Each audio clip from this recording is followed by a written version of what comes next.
My eldest son and his wife, along with their 3 kids, are also moving in. I had just purchased her dream home in Hawaii with a yard, thinking I would finally live a carefree life. Hearing my husband's words, I was shocked. As long as he and the eldest son's family were around, I knew I wouldn't be able to fully enjoy my life. Memories of the terrible treatment I had endured from them raced through my mind. Then, I decided to fight back. I quietly prepared my counterattack and awaited the moving day. When I checked my phone, there were dozens of missed calls from my husband at the house in Hawaii. "Hey! Finally picked up the phone! Where are you now? Do you know how many times I've called? Everyone is furious." His voice sounded desperate, but I calmly replied, "Oh, I thought you all were having fun without me. You can have that house. I'm not coming back, so you all better stick together." Although I told him so, my husband did not back down easily. "Come back home," he insisted. "And we can't use the electricity or the water. What's going on? You're just noticing now? Don't joke around. Come back right now." Hearing my furious husband, I couldn't stop laughing. It felt a shame to let go of the beautiful home in Hawaii, but if it meant getting a comfortable life in exchange, I supposed it was all right. Without me, they surely must be utterly lost by now. Just the thought made me smile. After being manipulated by my husband and eldest son's family for so long, I felt this retaliation was justified. I am Mary Omar. I'm now turning 60 this year. I had no special talents but lived a diligent life. To make a little extra cash, I worked part-time at a pharmacy 3 days a week. I lived with my husband Tadeo, who had retired last year. Tadeo was a typical authoritative husband who liked to command but couldn't do anything by himself. We have 2 sons. Our eldest, Ken. And our youngest, Thomas. Ken was always good at sports from a young age. My husband doted on the athletic Ken and spoiled him, which unfortunately made him arrogant. Ken was never good at academics, but he got into high school on a baseball scholarship and now works at a local auto factory. At 22, he got his girlfriend pregnant and they had a shotgun wedding. His wife, Anna, seems to regret getting pregnant and marrying under those circumstances, and she still complains about it, yet she went on to have 3 kids one after another. She doesn't seem interested in working and stays at home, but she's not great at cooking, and often comes over to our place to eat. The family of 5 lives in an apartment near our house. Then there's Thomas. Unlike Ken, he wasn't much for sports but loved studying. He was a top student and a kind, thoughtful boy ever since elementary school. However, my husband never liked the reserved Thomas and didn't support his education. So, I used my savings to cover his educational expenses. But Thomas, being considerate of me, took out scholarships to go to college and grad school. I'm proud of him, although my husband couldn't care less. After graduating from grad school, Thomas landed a job at a major corporation and a few years later married his college girlfriend. His wife, Lynn, is smart and hardworking, and even after having a child, she works full-time. Just when I thought our sons were settled and I could relax, I realized I'd have to take care of my retired husband for decades, which weighed heavily on me. Then one day, I got a call from Anna, my eldest son's wife. Mother-in-law? I want to go out with my friends tomorrow, could you watch the kids for me? Again, I thought. Anna would call me out of the blue and ask me to take care of her kids. Lately, just hearing Anna's overly sweet way of talking makes me shiver. Tomorrow I have to work. If you had told me sooner, I could have taken the day off. What? Isn't your job just a part-time gig? You're not doing anything important and you're saying you won't take care of your adorable grandkids? Please take the day off. Don't be unreasonable. I can't cause trouble for my coworkers.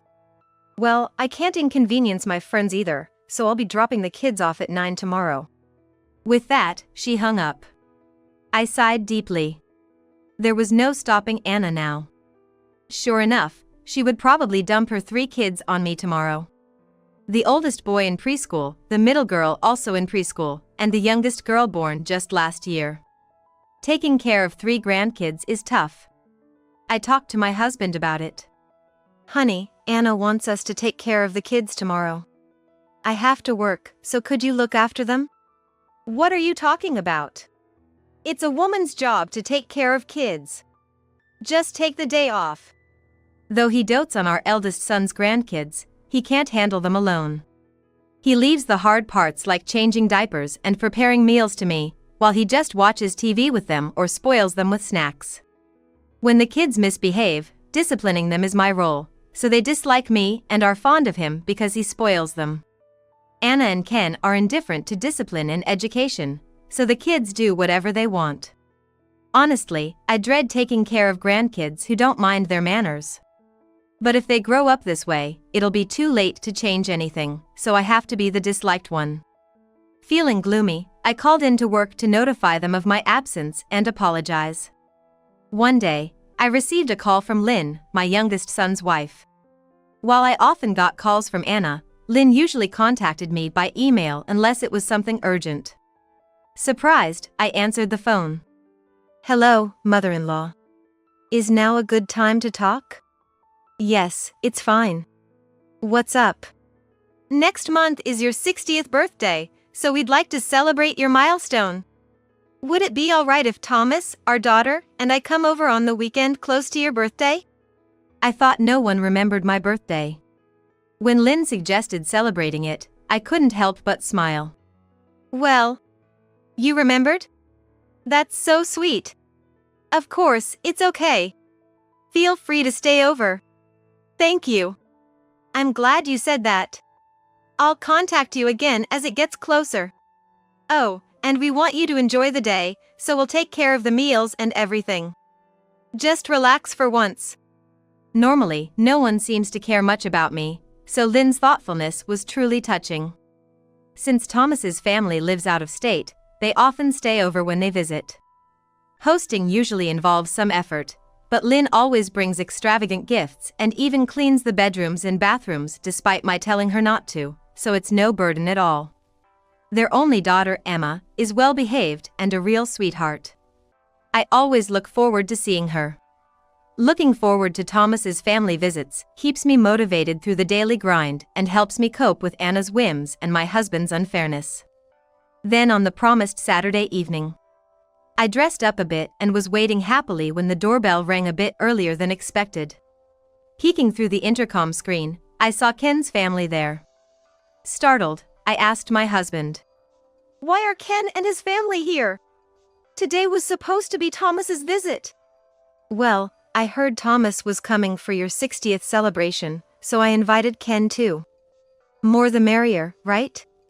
Hearing that, I was stunned. Why did you invite them without asking? Lynn has planned everything carefully, and with Ken's family here, it's all going to be a mess. With that, my husband got visibly upset and said, "What are you talking about? I invited them for you. Don't be selfish. Just let Ken and his family in." While we were arguing, the door opened, and Ken's family barged in. I had left the door unlocked thinking Thomas and his family were coming. I should have kept it locked, but it was too late. "Hello. Heard there's gonna be good food, so we came. It's your birthday, right? Happy birthday." Anna came in, of course, empty-handed. Ken flopped onto the sofa and demanded a drink. The room I had cleaned was quickly turned upside down by the kids. I felt like crying. Stunned, the doorbell rang again. This time, it must be Thomas's family. I opened the door with little energy. There stood Thomas holding a big bouquet, Lynn carrying shopping bags from the department store basement, and Emma, all dressed up adorably. "Ah, thanks everyone for coming." "Mother-in-law, what's wrong? You don't look well." As Lynn started to say this, Anna came over without greeting, grabbed the shopping bag Lynn was holding, looked inside, and said, "Oh, deli food from the department store. Thomas really makes good money, huh? We can't afford such luxury items. I'll gladly take these." Then she hurried back inside. Those of us left in the entryway were dumbfounded. "So, your sister-in-law is here too? Yes, my husband invited them unexpectedly, and they just showed up. I'm sorry for all the preparations you made. Don't apologize. Although they took the food we prepared for you, we still have the cake left. I'll hide it in the fridge, and we can enjoy it later. Thank you. When we entered the room, there were Ken's family and my husband, making a mess with the food Lynn had prepared. Hey! We're running out of food. Make something so Ken and the kids can eat more. Sorry, the kids are hungry. But, isn't this too little? Looks like there won't be enough for you and Thomas. Anna said this laughing, and Thomas replied with a bitter face. Well, that's because it was only prepared for Mom and us. What? So, you're saying we were excluded? That's terrible. Come on, Anna, give it a break. It's Mom's birthday after all. Isn't there any cake? Lynn quickly hid the cake box behind her back, but Ken noticed it, marched over, and grabbed the box. There it is. Bring it out now. Hey, kids, cake time. Eat as much as you want. All we could do was watch as Ken's family did whatever they pleased. My husband and Ken started drinking alcohol they took from the fridge, even though it was still daytime. Lynn and Thomas apologized to me with sad faces. Mother-in-law, we should have bought more. Sorry. I'm sorry too. I didn't expect this to happen.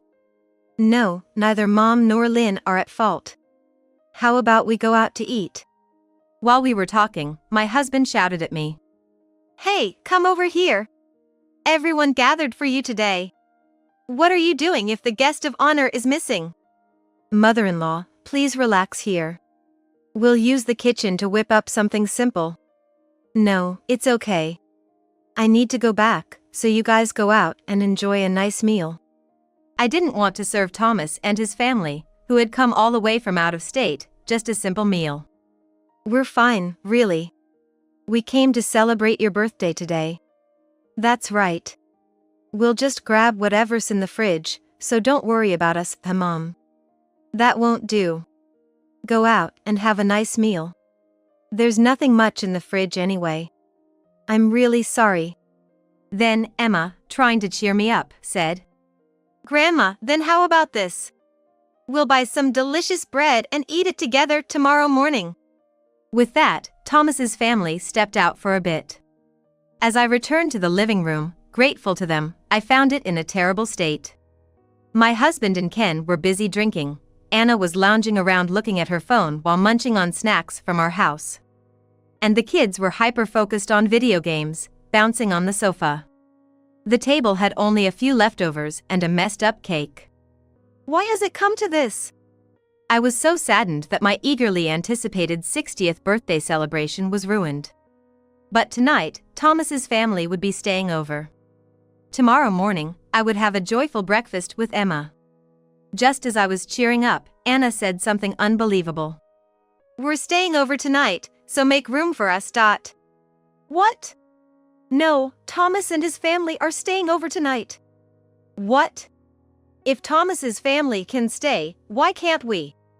Despite living nearby, Anna's insistence on staying over was probably due to a sense of rivalry with Thomas's family. We don't have enough bedding or room for so many people to stay. We're fine with the sofa, and the kids can use your bedding. Oh no! What's with you, mother-in-law? You've been treating us like we're in the way.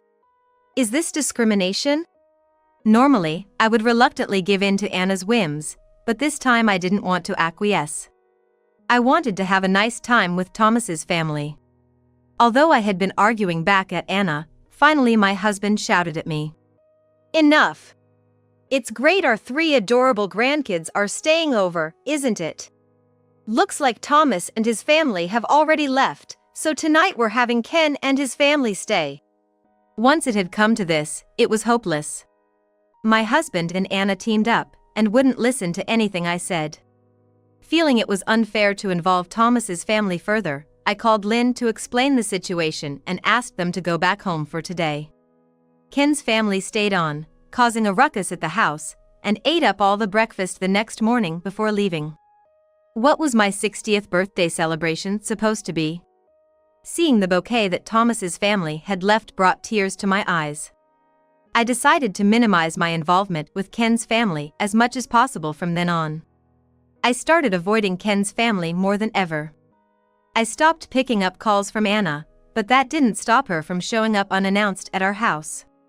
Thinking my health might suffer if this continued, I considered putting physical distance between us. So, I suggested something to my husband. "Hey, honey. This house is getting old. Why don't we move somewhere else and enjoy a peaceful retirement?" "Oh, that sounds great. I've been wanting to move to Hawaii for our retirement." Things moved swiftly from there. My husband found an old house in Hawaii.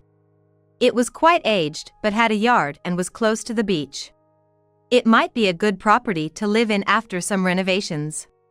One day, as we were preparing to move, my husband looked at his phone and said, "Ken and his family, along with the 3 grandkids, are also moving in." "What? I hadn't heard about this. What do you mean?" "I just got an email from Ken. They're gonna live with us. Isn't that great?" Shocked, I immediately called Ken. After he reluctantly listened to me, he handed the phone to Anna. Mother-in-law? It's Anna. I'm out right now, but what's up?" "What's up? You're moving in too."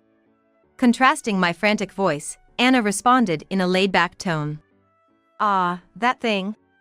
We thought it might be inconvenient for just you and father-in-law to live alone, so we decided to live with you. You should be thankful." "I didn't ask for this."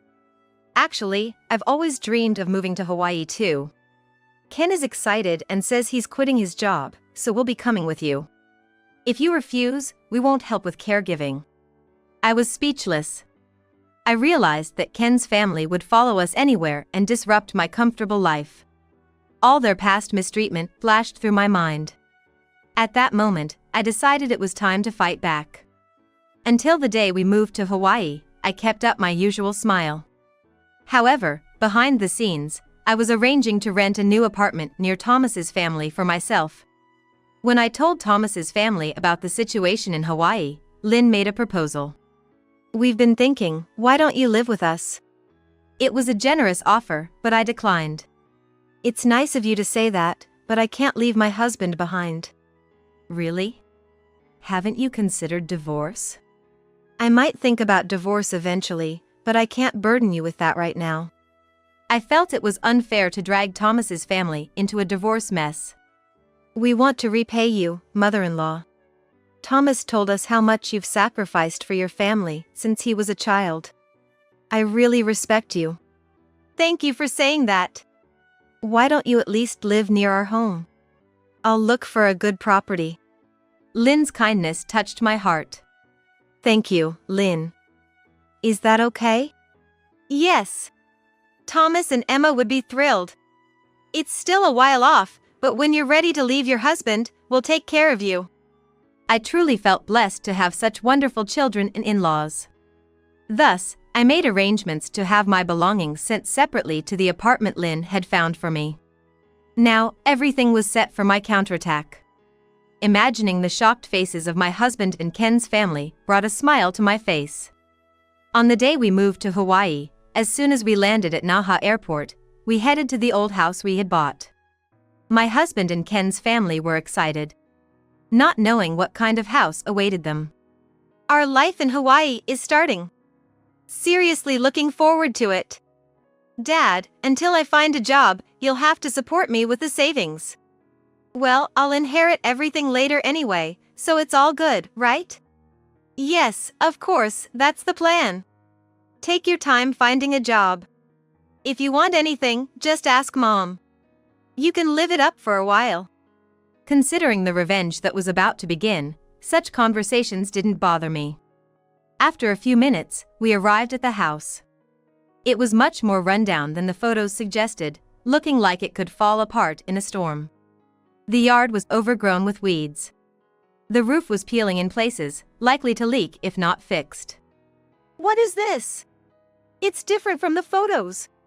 Were we tricked?" "We're living here? I don't like this." "Seriously? What's going on?" While my husband and Anna's spirits were clearly dampened, I alone knew about this. When my husband first found this property, the vast land size and low price didn't add up, so I called the real estate agent. They informed me that the photos were several years old and hadn't been updated, and that the house was in such bad condition that no local buyers were interested, which is why it was so cheap. I had deliberately kept silent about this. Even if I had advised that the property my husband found was bad, he wouldn't have listened to me. In hindsight, my decision was correct. Seeing my husband, who never doubts he's right, completely shocked and dumbfounded was amusing, and I couldn't help but laugh inwardly. As we entered the house, the moving truck with my belongings arrived. This isn't the house I was expecting.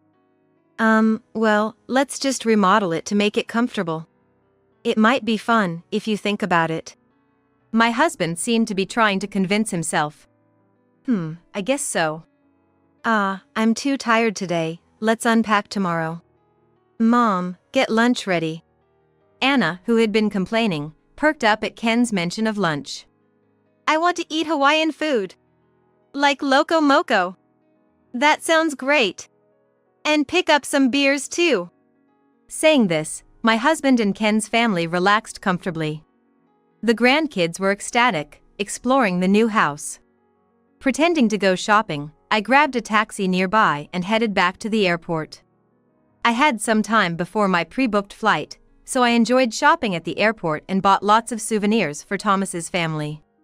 By the time I arrived at my new apartment, it was already late at night. I turned on my phone for the first time in hours. Then I saw dozens of frantic calls from my husband.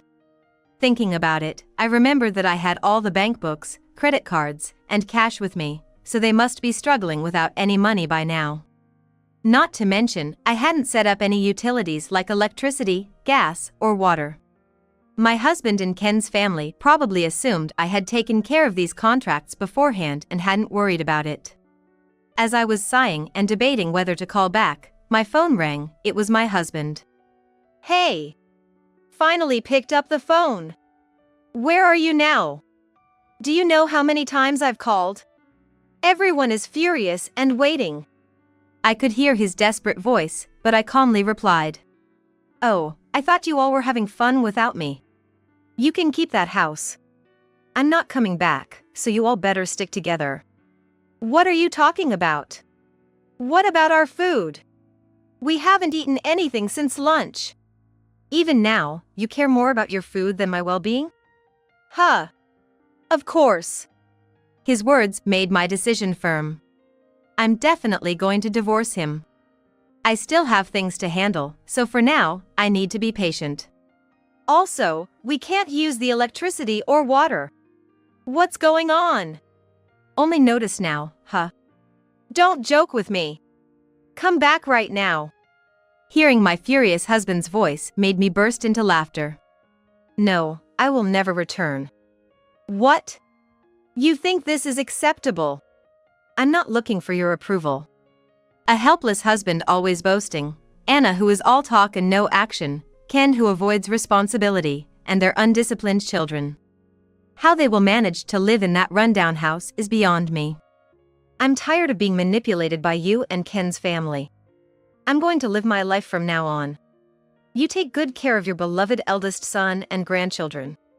With that, I hung up the phone and turned it off. That night, I slept deeply, exhausted from the day's events. The next morning, I woke up to a refreshing sunrise. Looking around my spacious bed, my new furniture tailored to my tastes, and my clean new apartment, I felt a surge of excitement about my new life just for me. As I was about to prepare breakfast with the tea I had ordered for this day, the doorbell rang. Opening the door, I found Lynn and Emma standing there. Mother-in-law, sorry to disturb you so early. We thought we'd check on how you're settling into your new life. Grandma, I brought some bread. Let's eat together. Oh, I'm so glad you came. This room is very comfortable. Thank you for finding such a nice place. Come on in. I just made some tea. As we drank tea, I recounted yesterday's events to Lynn. It worked out well. It's great that you're free from such arrogant people. Thank you for your help. I feel so relieved. You're not done yet, mother-in-law. We need to make sure they never speak to you like that again. Keep this Saturday free. I'll bring them over," Lynn said with a sly smile. Days passed with me ignoring calls from my husband and Ken's family until the promised Saturday. Waiting as Lynn instructed, soon Lynn brought my husband and Anna to my door. My husband and Anna barged into the house without asking and sat on my new sofa. "If Lynn contacted you, what is this place? You've been living here alone. That's so unfair. Because of you, we've been living horribly. We've been eating discounted meals almost every meal, our place is dirty. We're out of money. And no electricity or water, how is that even possible? Why didn't you set up the contracts?" Watching the two of them cause a racket, Lynn sharply said. "Quiet down. Why don't you handle your own meals and utilities? She's not your housekeeper." "What? Why are you butting in all of a sudden? That's right. Did you put her up to this?" Seeing them objectively, my husband and Anna really are selfish people. Now I have Lynn on my side. There's no better time than now to bring up divorce. I felt liberated. "I want a divorce." Upon hearing this, my previously noisy husband stopped dead and looked at me in shock. "What are you saying? Who do you think has been supporting you all this time?" "Yeah, what's gotten into you, mother-in-law?" "It's not sudden. I've been thinking about divorcing you for a long time. I can't stand to share the same air with you any longer." "You're joking, right?" I presented the divorce papers, already signed by me, to my husband. "It's no joke. I don't need you in my life anymore." "You must be kidding." Screaming, my husband tore the divorce papers to shreds. But that was expected. I pulled out another set of divorce papers I had prepared beforehand. Tearing them up is useless, I have several copies. "What the heck? How do you plan to live without me? Can you afford the rent and living expenses for this place?" "Huh. If you apologize now, I'll forgive you." Thinking that yelling would make me listen, my husband is foolish. Lynn, unable to contain a snicker, said, "Seriously? Dad, don't you know your mother-in-law has enough savings to be independent?" "What? Mother-in-law, you were only working part-time, you couldn't have saved much, right?" "I have a pharmacy degree, and I was earning more than double the typical hourly wage. Even though I was part-time, saving over decades means I have more than enough to live on my own. Yes, I have worked continuously so far as a pharmacist. My husband doesn't know about the money I have saved steadily." "Yes, pharmacists are in high demand, and finding another job would be easy." "That's right. You were earning that much." "I will live a comfortable life in this house. Why don't you all hurry back to Hawaii? Didn't you leave Ken and the kids there anyway?" "No way. I want to live here too. I thought I could live with you because you do all the housework and you had money, but Dad is useless." "What? Don't mess with me." "Anna, that's too much." "Well, it's true though." Lynn and I couldn't help but laugh. Anna clung to me, sobbing. Finally, my husband seemed to understand his situation, biting his lip, and said, "Damn. We can't make it without you. Please come back." "That's what I've been telling you." "No. Please. I'll do apologize." "Your apology wouldn't change my mind. The divorce papers will be sent to the house in Hawaii later. Now, I'm going to have tea with Lynn, so you better leave." My husband and Anna were still making noise, but when I threatened to call the police, they reluctantly left. "Wow, mother-in-law, you were so cool." Dad's panic was hilarious. It felt so good to finally say what I've been thinking for years. "Lynn, thank you for backing me up." "Not at all. I've heard so much about you from Thomas, and I wanted to help." Then Lynn shared what Thomas had told her. Thomas had always felt inferior compared to his brother Ken and was complex about being frail. My husband had always been indifferent or overly harsh to Thomas, and Ken had looked down on him. Despite this, as his mother, I always supported Thomas and treated him kindly, which apparently kept him from going astray. Also, I had secretly used the money I earned to fund Thomas's education, which he knew about, and had always wanted to repay me for when he got married.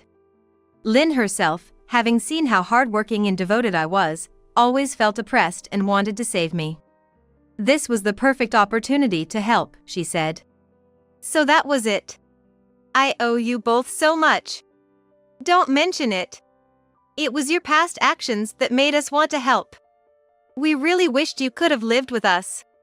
It turns out Lynn was seriously considering having me live with them. I appreciate you saying that. If you ever feel like living with us, just let us know. Also, if you're serious about the divorce, one of my friends from college is a lawyer. Shall I introduce you? He could represent you at a great rate. Really? That would help a lot. I'm done with such a husband. Right, let's just cut ties then. After that, I divorced my husband through the lawyer Lynn introduced me to. My husband resisted until the end, saying, "I don't want to split up," but he finally gave in after the lawyer firmly told him off. I was prepared to let go without any property settlement for a quick separation, but Lynn scolded me, "You should take as much as you can." Following her advice, I ended up receiving more money than expected, which now allows me to live luxuriously and still leave something for Thomas's family. Eventually, my ex-husband and Ken's family sold the house in Hawaii. That was expected. There wouldn't have been any money left for renovations. Ken's family moved back to their cheap apartment, and my ex-husband moved in with them. They seemed to be relying on my ex-husband's savings, but those funds dwindled quickly due to the divorce settlement, and with 6 people, their resources were soon exhausted. Even Anna, who had always said she didn't want to work, apparently started working part-time due to their financial struggles. The impoverished ex-husband and Ken's family constantly fought, and Thomas told me they even came to his family asking for money. Of course, Thomas's family turned them away. Later, my ex-husband and Ken's family also showed up at my door. "You're the only one for me. Please, let's start over. Mom, we were wrong. Mother-in-law, I'm so sorry for everything. We can't even pay this month's rent. Could you lend us just a little money, please?" Seeing their pathetic begging, I occasionally entertain them when I'm in a good mood. Now that I'm not restricted by my ex-husband, I work about 5 days a week as I please. With the money I earn, I can afford slightly better groceries than before. Also, being closer to Thomas's family, Lynn and Emma often come to visit. On weekends, Thomas comes over too, and it has become a routine for us all to have meals together. They all enjoy the meals I cook, which makes it all the more rewarding for me. Being praised for my cooking, I recently decided to improve further and started attending cooking classes.